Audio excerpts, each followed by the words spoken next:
ఆకస్మిక వరదల నుంచి నేపాల్ ఇప్పుడిప్పుడే కోలుకుంటోంది. ఉప్పెనలా ఒక్కసారిగా భారీ వరద ముంచెత్తడంతో వందలాది ఇళ్లు, వంతెనలు నామరూపాలు లేకుండా పోయాయి. అనేక చోట్ల భారీ ఎత్తున బురద మేట వేసింది. సమాచార వ్యవస్థ దెబ్బతినడంతో సహాయక చర్యలకు ఆటంకం కలుగుతోంది. రాజధాని కాఠ్మండూను ఇతర ప్రాంతాలతో కలిపే నాగ్దుంగా, ముంగ్లింగ్ జాతీయ రహదారి సహా 9 జిల్లాల్లోని కీలక రహదారులపై రాకపోకలు నిలిపిపోయాయి. దాదాపు 300 మంది భారతీయులు గల్లంతయ్యారని నేపాల్ విదేశాంగ మంత్రి తెలిపారు. వారంతా పర్యాటకులని చెప్పారు. నేపాల్లో ఆకస్మిక వరదలు తీవ్ర విషాదాన్ని మిగిల్చాయి. మెరుపు వరదల్లో మృతి చెందిన వారి సంఖ్య 165కు చేరింది.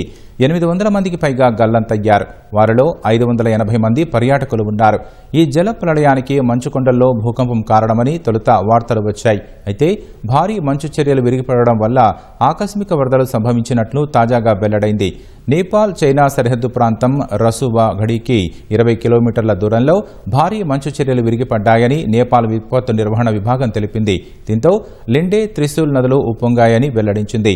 ఆ 2 నదులు రసువా జిల్లాలో బోటేకోషి నదిలో కలవడంతో వరద ఒక్కసారిగా పోటెత్తిందని వివరించింది.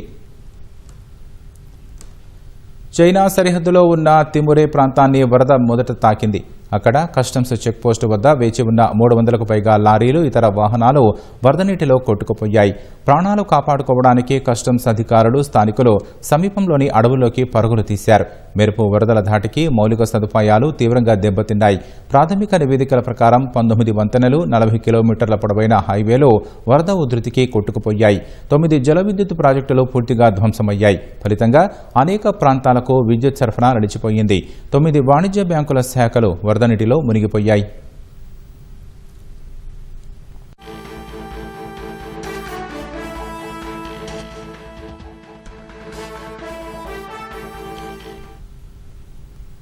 ప్రస్తుతం ఆర్మీ, రెస్క్యూ బృందాలు సహాయక చర్యలను వేగవంతం చేశాయి. రవాణా వ్యవస్థను పునరుద్ధరించేందుకు యుద్ధ ప్రాతిపదికన పనులు చేస్తున్నారు. గ్రామాలు, పట్టణాలను కలిపే వంతెనలు కొట్టుకుపోవడంతో బెయిలీ బ్రిడ్జిలను నిర్మించేందుకు ప్రయత్నిస్తున్నారు. 1993లో నేపాల్లోని సర్లాహి, రౌతహక్, మక్వాన్పూర్ ప్రాంతాల్లో మెరుపు వరదలు సంభవించి సుమారు 1400 మంది మరణించారు. ఆ తర్వాత ఇదే అతిపెద్ద విపత్తు అని నేపాల్ విపత్తు నిర్వహణ విభాగం తెలిపింది.